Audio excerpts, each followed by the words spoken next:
لڑکی خوفزدہ بھی تھی اور احتجاج بھی کرنا چاہتی تھی۔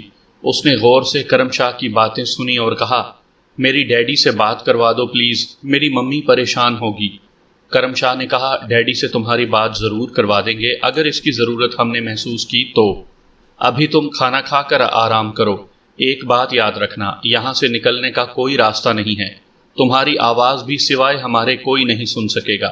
کرم شاہ باہر نکل گیا، دروازے کو بند کر کے چٹخنی چڑھا دی۔ سلطان نے 2 مرغیاں بھون رکھی تھیں، عبداللہ شاہ نے صبح صبح ہی چاول پکا کر رکھ دیے تھے۔ انہوں نے اپنی وردیاں اتار کر دوسرے کپڑے پہن لیے۔ دوپہر کو انہوں نے لڑکی کو بھی تھوڑا بہت کھانا کھلایا۔ رکمنی جب اسکول سے گھر نہ پہنچی تو اس کی ممی نے پریشان ہو کر اپنے پتی دیو کو فون کیا کہ رکمنی ابھی تک اسکول سے گھر واپس نہیں آئی۔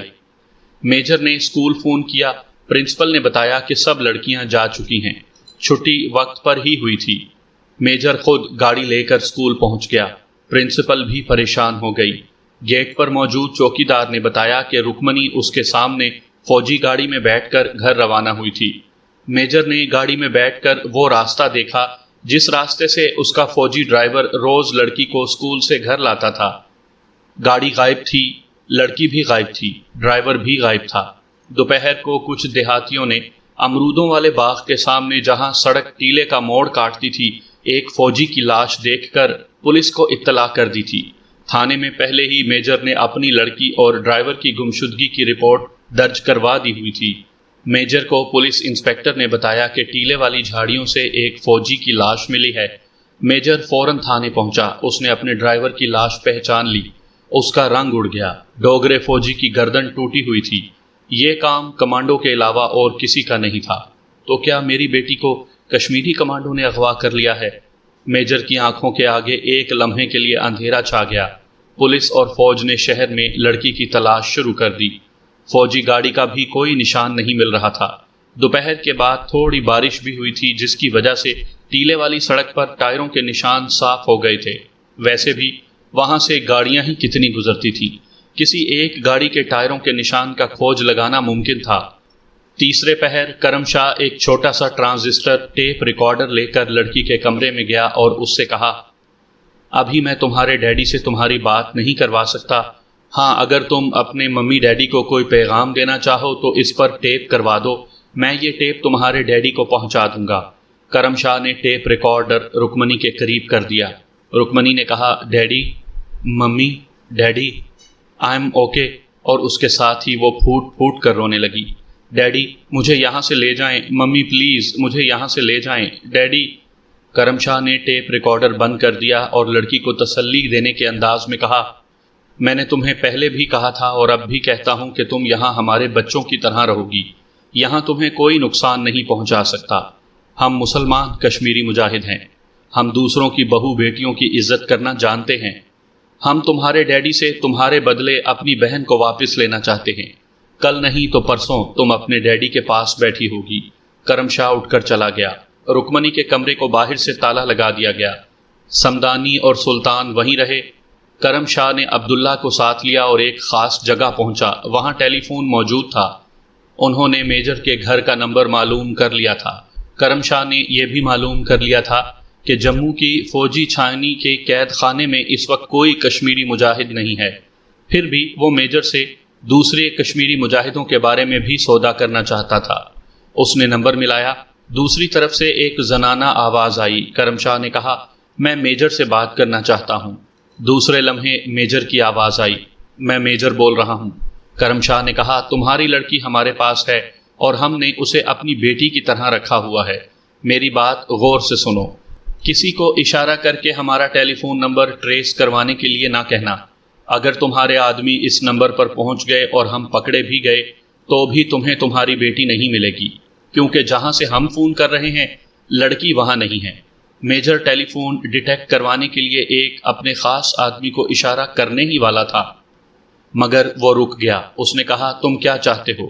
کرم شاہ نے کہا، تمہارے ارد گرد جتنے آدمی ہیں ان کو وہاں سے ہٹا دو تاکہ کھل کر بات کر سکو، کیونکہ کھل کر بات کرنے میں ہی تمہاری بہتری ہے، یہ تمہیں بہت جلد معلوم ہو جائے گا۔ میجر کے پاس اس وقت اس کی بیوی، ملٹری انٹیلیجنس کے 2 فوجی بیٹھے تھے۔ میجر کسی بھی حالت میں اپنی بیٹی کی زندگی خطرے میں نہیں ڈالنا چاہتا تھا، اس لیے اس نے ان سب کو دوسرے کمرے میں بھجوا دیا اور کہا، یقین کرو اب میں بالکل اکیلا ہوں، میری بیٹی سے بات کروا دو، تم نے اسے کیوں اغوا کیا ہے اور تم کیا چاہتے ہو؟ کرم شاہ نے کہا، ہم کشمیری مجاہدین ہیں، ہم کسی کی بہو بیٹیوں کو اغوا نہیں کیا کرتے، ہم نے تمہاری بیٹی کو بھی اغوا نہیں کیا، ہم نے صرف اسے اپنی حراست میں رکھا ہوا ہے۔ میجر نے اپنی بات پھر دہرائی، تم کیا چاہتے ہو؟ کرم شاہ نے کہا، پہلے اپنی بیٹی کی آواز سن لو، اس سے تمہیں اندازہ ہو جائے گا کہ وہ یہاں بالکل محفوظ ہے اور ہم نے اسے اپنی بچیوں کی طرح رکھا ہوا ہے۔ اور کرم شاہ نے ٹیپ ریکارڈر ماؤتھ پیس کے ساتھ لگا کر آن کر دیا۔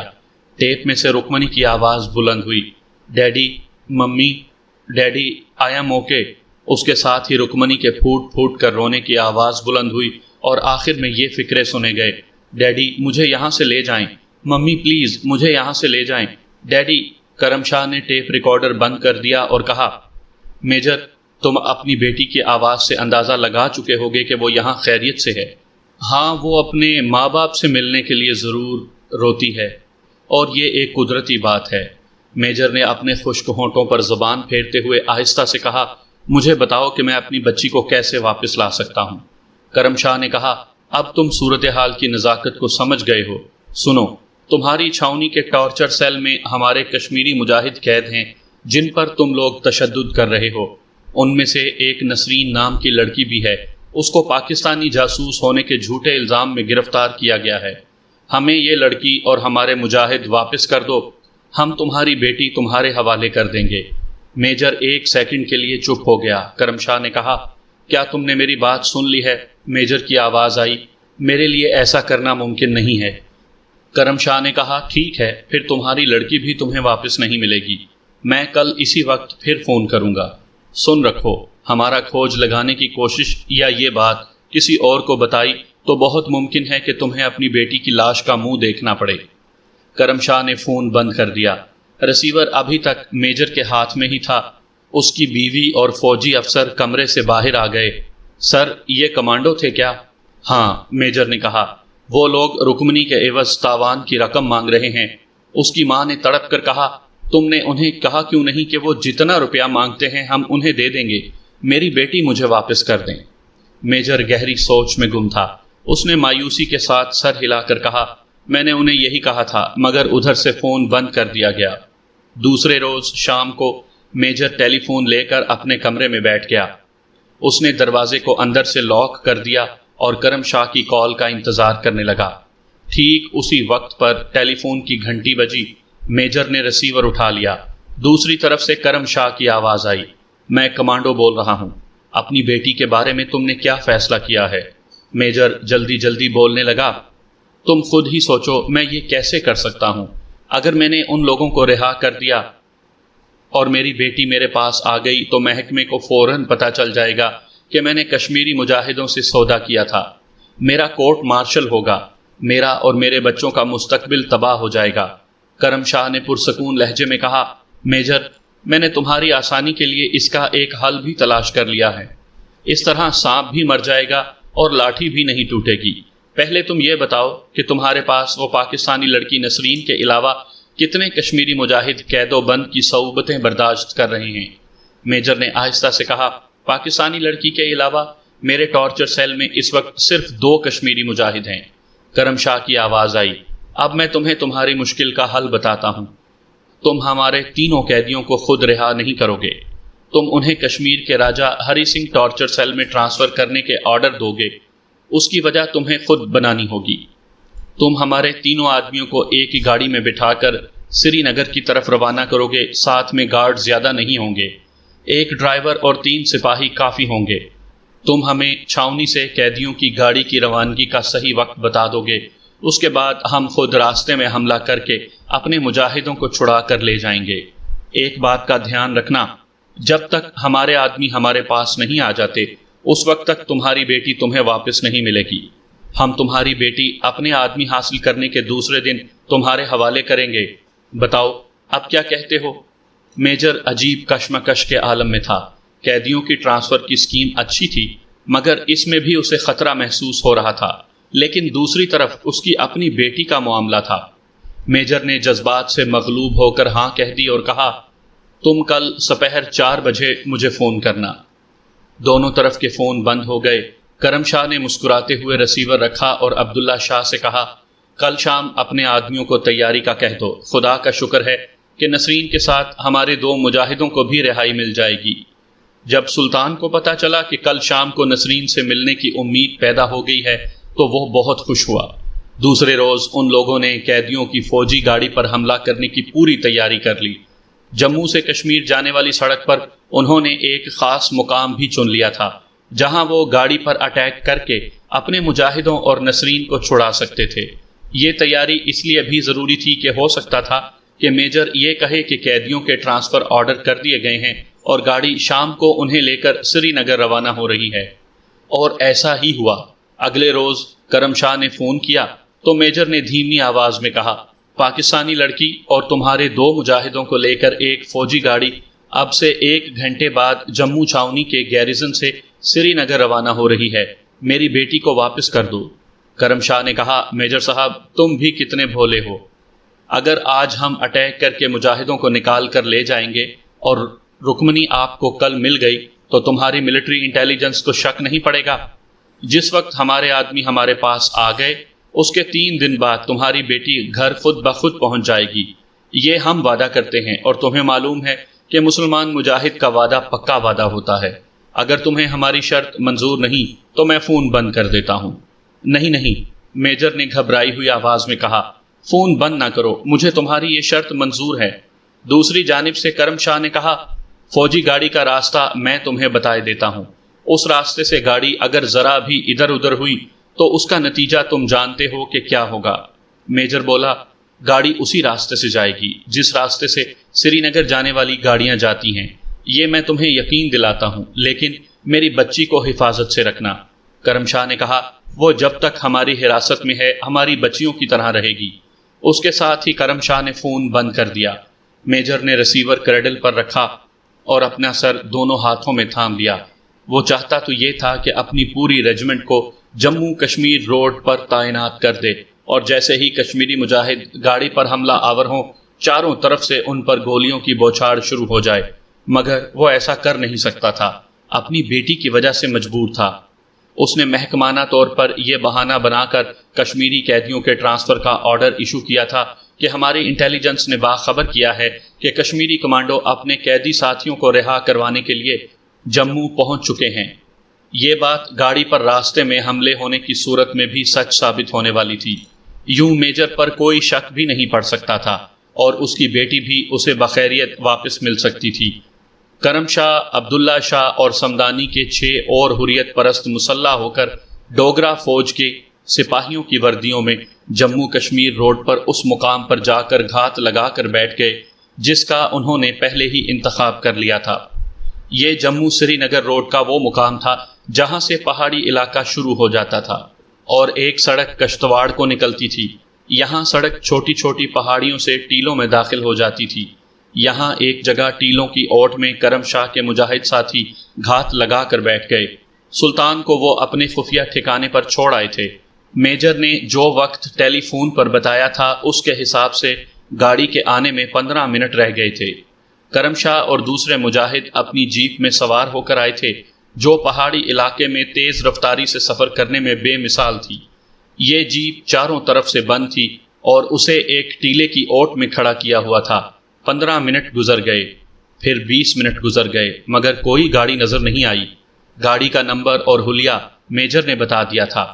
عبداللہ شاہ نے کہا شاہ جی کہیں میجر نے کوئی چال تو نہیں چلی؟ کرم شاہ بولا وہ کوئی چال چلنے کی پوزیشن میں نہیں ہے عبداللہ، اس کی بیٹی ہماری حراست میں ہے۔ کرم شاہ کی نگاہیں سڑک پر جموں کی طرف لگی تھی۔ اس نے کہا ساتھیوں کو الرٹ کر دو، میرا خیال ہے کہ گاڑی آ رہی ہے۔ عبداللہ شاہ کو ڈوبتے سورج کی نارنجی روشنی میں جموں کی طرف سے سڑک پر ایک فوجی گاڑی اپنی طرف آتی دکھائی دی۔ اس نے منہ سے فاختہ کی آواز نکال کر سڑک کی دوسری جانب مورچہ بند مجاہدوں کو خبردار کیا۔ گاڑی قریب سے قریب آتی جا رہی تھی۔ جب فاصلہ کم رہ گیا تو پروگرام کے مطابق کرم شاہ اور عبداللہ شاہ گھات سے نکل کر سڑک کے درمیان آن کھڑے ہوئے۔ اشارے سے گاڑی کو کھڑے ہونے کے لیے کہا۔ اس گاڑی کا نمبر وہی تھا جو میجر پہلے ہی انہیں بتا چکا تھا۔ یہ ویگن نما فوجی گاڑی تھی اور چاروں طرف سے بند تھی۔ ڈرائیونگ سیٹ پر ایک فوجی بیٹھا تھا، اس کی ساتھ والی سیٹ پر بھی ایک ڈوگرا فوجی بیٹھا تھا۔ گاڑی رکنے لگی۔ کرم شاہ اور عبداللہ چونکہ فوجی وردیوں میں سے تھے، اس لیے گاڑی میں بیٹھے سپاہیوں نے یہی کہا کہ اپنی فوجی ہیں، ہو سکتا ہے آگے کوئی گڑبڑ ہو۔ کرم شاہ نے قریب آ کر ان سے کہا، جوان، ہمیں چیکنگ کا آرڈر ہے، کتنے کشمیری قیدی لے کر جا رہے ہو؟ ڈوگرا فوجی ڈرائیور نے کھڑکی میں سے سر باہر نکال کر کہا، 3 ہیں، ایک عورت بھی ہے۔ اب آگے سے ہٹ جاؤ، ہمیں رکنے کا آرڈر نہیں ہے۔ گاڑی کی دوسری طرف عبداللہ شاہ ڈوگرا فوجی وردی میں تھا۔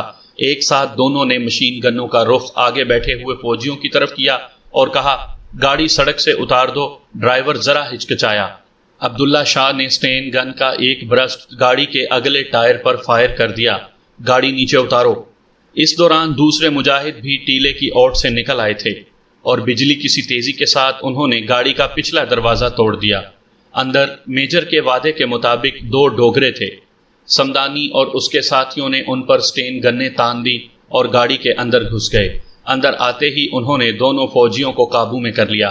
سمدانی نے دیکھا کہ 2 کشمیری مجاہدوں کے درمیان ایک لڑکی بھی بیٹھی ہوئی تھی۔ فوجی گاڑی سڑک سے اتر کر ٹیلوں کی طرف جا رہی تھی۔ کرم شاہ اور عبداللہ شاہ گاڑی کو ایک ٹیلے کے پیچھے لے آئے۔ یہاں آتے ہی انہوں نے چاروں ڈوگرا فوجیوں کو گاڑی سے نکال کر ان کے ہاتھ پاؤں باندھے، ان کے منہ ٹیپ سے بند کیے اور ایک طرف پھینک دیا۔ نسرین حیرت اور خوشی کے عالم میں یہ ساری کارروائی دیکھ رہی تھی۔ دوسرے کشمیری مجاہدوں کی بھی جان میں جان آ گئی تھی۔ وہ سمجھ گئے تھے کہ یہ اپنے کشمیری کمانڈوز ہیں۔ کرم شاہ نے آگے بڑھ کر نسرین سے پوچھا، تمہارا نام نسرین ہے؟ نسرین نے اسبات میں سر ہلا دیا۔ جی ہاں۔ کرم شاہ نے عبداللہ سے کہا، عبداللہ جلدی سے نکل چلو۔ کرم شاہ، عبداللہ شاہ اور سمدانی اپنی جیپ میں سوار ہو گئے۔ انہوں نے نسرین کو اپنے ساتھ بٹھا لیا تھا۔ جن کشمیری مجاہدوں کو نسرین کے ساتھ رہا کروایا تھا، انہیں کرم شاہ نے فوجی جیپ میں دوسرے ساتھیوں کے ہمراہ روانہ کر دیا۔ وہ، عبداللہ شاہ اور سمدانی اپنے ساتھ نسرین کو لے کر روانہ ہو گئے۔ انہیں کسی حملے کا خطرہ نہیں تھا، پھر بھی کرم شاہ گاڑی کو خود چلا رہا تھا۔ سلطان خفیہ ٹھکانے میں بے چینی کی حالت میں کبھی کمرے میں آ کر بیٹھ جاتا اور کبھی باہر آ کر درختوں کے درمیان ٹہلنے لگتا۔ ذرا سی آہٹ پر اس کی نگاہیں ٹیلے کی جانب اٹھ جاتی، جس طرف سے مجاہدین نے نسرین کو لے کر آنا تھا اور جہاں اب شام کا اندھیرا چھانے لگا تھا۔ اتنے میں اسے گاڑی کے انجن کی ہلکی ہلکی آواز سنائی دی۔ سلطان کا دل زور زور سے دھڑکنے لگا۔ جوں جوں گاڑی قریب آ رہی تھی، سلطان کے دل کی دھڑکن اور تیز ہو رہی تھی۔ آخر ایک بند گاڑی ٹیلے کا موڑ کاٹ کر جھاڑیوں میں الجھتی اپنی طرف آتی ہوئی اسے نظر آئی۔ سلطان پر ایک عجیب اضطراب کا عالم طاری تھا۔ کیا یہ لوگ نسرین کو چھڑا لائے ہیں؟ یہ گاڑی اس سے چند قدم کے فاصلے پر آ کر رک گئی۔ اگلی سیٹ پر سے کرم شاہ مسکراتا ہوا باہر نکلا۔ مبارک ہو بھائی۔ اس کے ساتھ ہی گاڑی کا پچھلا دروازہ کھلا اور سلطان نے نسرین کو باہر نکلتے دیکھا۔ وہ پہلے سے بہت کمزور ہو گئی تھی۔ نسرین نے بھی سلطان کو دیکھ لیا تھا۔ دونوں ایک پل کے لیے ایک دوسرے کو دیکھتے کے دیکھتے رہ گئے۔ پھر نسرین چیخ مار کر سلطان کی طرف بڑھی۔ سلطان کے سینے پر سر رکھ کر نسرین سسکیاں بھر کر روتی چلی گئی۔ سلطان کی آنکھوں سے بھی آنسو جاری تھے۔ جب آنسوؤں کا سیلاب تھما تو سلطان نے نسرین کا ماتھا چوم کر کہا، اللہ کا شکر ہے، مجھے امید نہیں تھی کہ ہم پھر کبھی مل سکیں گے۔ نسرین نے بھیگی ہوئی آواز میں کہا، اللہ نے رحم کیا، بڑا رحم کیا۔ سلطان نسرین کو کمرے میں لے آیا۔ عبداللہ شاہ، سمدانی اور کرم شاہ بھی ان کے ساتھ تھے۔ سلطان نے کہا، نسرین، یہ ہمارے بھائی ہیں، اگر یہ میری مدد نہ کرتے تو تم بھارتی فوجی درندوں کی قید سے کبھی نہیں نکل سکتی تھی۔ کرم شاہ نے نسرین کے سر پر ہاتھ رکھ کر کہا، اپنی بے گناہ مسلمان بچی کی مدد کرنا ہمارا فرض تھا۔ یہ بڑی خوشی کا مقام ہے کہ ہم تمہارے ساتھ اپنے 2 کشمیری مجاہدوں کو بھی بھارتی درندوں کے عقوبت خانے سے نکال کر لے آئے ہیں۔ اس کے بعد کرم شاہ پچھلے کمرے میں گیا جہاں میجر کی لڑکی رکمنی پلنگ پر سر جھکائے اور اداس پریشان بیٹھی تھی۔ کرم شاہ نے جاتے ہی اسے تسلی دی اور کہا، پرسوں تمہیں تمہارے ڈیڈی کے پاس پہنچا دیا جائے گا، بالکل بے فکر ہو کر رہو۔ ہماری ایک اور بیٹی آ گئی ہے، وہ تمہاری دیکھ بھال کرے گی، تمہارا دل بھی بہل جائے گا۔ کرم شاہ نے نسرین کو آواز دے کر اندر بلا لیا، اس سے رکمنی کا تعارف کروایا۔ اس دوران سلطان نے نسرین کو سارے ڈرامے کی تفصیل بتا دی۔ نسرین رکمنی کے پاس آ گئی۔ رکمنی نے اسے گھور کر دیکھا۔ نسرین نے کہا، مجھے اپنی بڑی بہن کی طرح سمجھو۔ رکمنی نے کچھ نہ کہا اور ذرا پرے ہو گئی۔ اسی رات کرم شاہ نے نسرین اور سلطان کو جموں سے وادی کشمیر کی طرف روانہ کر دیا۔ عبداللہ شاہ اور سمدانی ان کے ساتھ تھے۔ یہ لوگ عام راستے سے ہٹ کر پہاڑیوں میں سفر کر رہے تھے۔ عبداللہ شاہ اور سمدانی ان تمام راستوں سے واقف تھے۔ یہ جنگلی راستے تھے اور چھوٹے بڑے ٹیلوں اور کھڈوں میں سے گزر کر جاتے تھے۔ کرم شاہ نے سلطان اور نسرین کو اسی لیے اسی رات جموں شہر سے روانہ کر دیا تھا، کیونکہ وہ چاہتا تھا کہ رکمنی کو میجر کے حوالے کرنے سے پہلے یہ دونوں وادی کشمیر میں پہنچ جائے، کیونکہ اس بات کا بھرپور امکان تھا کہ لڑکی مل جانے کے بعد میجر کشمیری کمانڈوز کو گرفتار کرنے کے لیے جموں شہر کے ارد گرد طوفانی مہم شروع کر دے گا۔ تیسرے دن کرم شاہ نے لڑکی کو اپنے وعدے کے مطابق میجر کے پاس پہنچا دیا۔ اس کے فوراً بعد کرم شاہ بھی علاقے سے نکل گیا۔ 3 دن بعد سلطان نسرین کو ساتھ لے کر عبداللہ شاہ اور سمدانی سمیت وادی کشمیر کی پہاڑیوں میں اپنے حریت پرست کشمیری مجاہدوں طارق اور اشرف کے ٹھکانے پر پہنچ گئے۔ کرم شاہ حریت پرستوں کے دوسرے علاقے کی طرف جا چکا تھا، جہاں پہنچنے کے بعد اس نے بھارتی قابض فوجیوں کے خلاف جنگ آزادی کشمیر میں شریک ہو گیا۔ نسرین پر بھارتی عقوبت خانوں کے تشدد نے کافی اثر کیا تھا۔ وہ کمزور بھی ہو گئی تھی اور اس کے ایک بازو میں درد رہنے لگا تھا۔ سلطان اپنے حریت پرست کشمیری مجاہدوں کے ساتھ جہاد میں مصروف تھا۔ اس کے باوجود وہ نسرین کی برابر تیمارداری کرتا تھا، اس کا بڑا خیال رکھتا تھا۔ نسرین نے اس حقیقت کو محسوس کر لیا تھا کہ وہ اپنی علالت کی وجہ سے کمانڈو کارروائیوں میں حصہ نہیں لے سکتی، بلکہ اس کی وجہ سے سلطان بھی کمانڈو مہمات کے دوران پریشان رہتا تھا۔ ایک دن اس نے سلطان سے کہا، میرا خیال ہے میں واپس پاکستان چلی جاتی ہوں، وہاں میرا باقاعدہ علاج بھی ہو جائے گا اور تمہیں بھی میری وجہ سے پریشانی نہیں اٹھانی پڑے گی۔ پہلے سلطان نہ مانا، لیکن جب طارق اور اشرف اور عبداللہ شاہ نے بھی نسرین کی بات کی تائید کی تو وہ راضی ہو گیا۔ اس نے پوچھا، نسرین پاکستان کیسے پہنچے گی؟ اشرف کہنے لگا، تم اس کی فکر نہ کرو، ہمارے آدمی اسے کسی نہ کسی طرح بارڈر پار کروا دیں گے۔ چنانچہ ایک رات نسرین سلطان سے جدا ہو گئی۔ اس کے جانے کے بعد سلطان کئی دن تک بڑا اداس رہا، مگر اس کے بعد اس کی ساری توجہ بھارتی فوجیوں کے ظلم و ستم کے خلاف کمانڈو کارروائیوں کی طرف ہو گئی، کیونکہ اب اس کی زندگی کا یہی ایک واحد مقصد تھا کہ آزادی وطن کے لیے اور کشمیر پر بھارتی فوجی تسلط کو ہمیشہ کے لیے مٹا دینے کے لیے جد و جہد کرتا رہے اور جنگ آزادی میں شامل رہے۔ وہ ایک باقاعدہ تربیت یافتہ کمانڈو تھا اور بھارتی فوجیوں کی نفسیات سے پوری طرح آگاہ ہو چکا تھا۔ وہ ان کے خلاف بھارت کے طول و عرض میں کئی کامیاب کارروائیاں کر چکا تھا اور اسے کمانڈو وارفیئر کا اب کافی تجربہ بھی ہو چکا تھا۔ اس نے جاتی دفعہ نسرین سے کہہ دیا تھا، نسرین، زندہ رہا تو کراچی آ کر تم سے شادی کر لوں گا، شہید ہو گیا تو اگلے جہان میں ملیں گے۔ سلطان نے کشمیری زبان بھی سیکھ لی تھی اور وہ اگرچہ روانی سے نہیں مگر کشمیری زبان بول اور سمجھ لیتا تھا۔ وہ بھارت کے طول و عرض میں خاص طور پر جنوب میں کافی پھرا تھا، مگر وادی کشمیر میں فوج اور پولیس کی نظروں میں ابھی نہیں آیا تھا۔ پولیس کے پاس اس کی کوئی فوٹو وغیرہ بھی ریکارڈ میں نہیں پہنچی تھی۔ اس نے اپنا حلیہ بھی کافی بدل لیا تھا، چھوٹی چھوٹی مونچھیں رکھ لی تھیں، سر کے بال جو پہلے بڑے گھنے ہوتے تھے چھوٹے کروا لیے تھے۔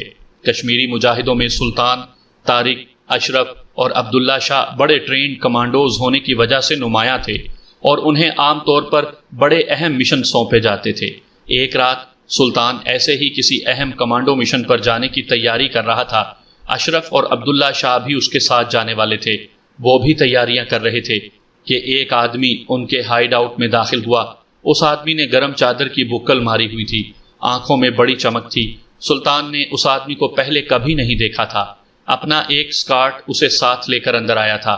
اسکارٹ نے سلطان سے کہا، یہ تم سے کوئی بات کرنا چاہتا ہے، خاص اپنا آدمی ہے۔ اشرف اور عبداللہ شاہ نے اس آدمی کو پہچان کر اس سے مصافحہ کیا اور اشارہ پانے پر سلطان سے الگ ہٹ گئے۔ عبداللہ شاہ نے اشرف کے کان میں کہا، ربانی آیا ہے، کوئی غیر معمولی بات ہو گئی ہے۔ اس آدمی کا نام ربانی تھا۔ وہ سلطان کو ایک طرف لے گیا، اسے غور سے دیکھا اور بولا، تمہارا نام کیا ہے؟ سلطان، مجھے ربانی کہتے ہیں، تم یہاں نئے ہو، تم نے مجھے نہیں دیکھا ہوگا، یہ سب میرے ساتھی ہیں، میں تمہیں لینے آیا ہوں۔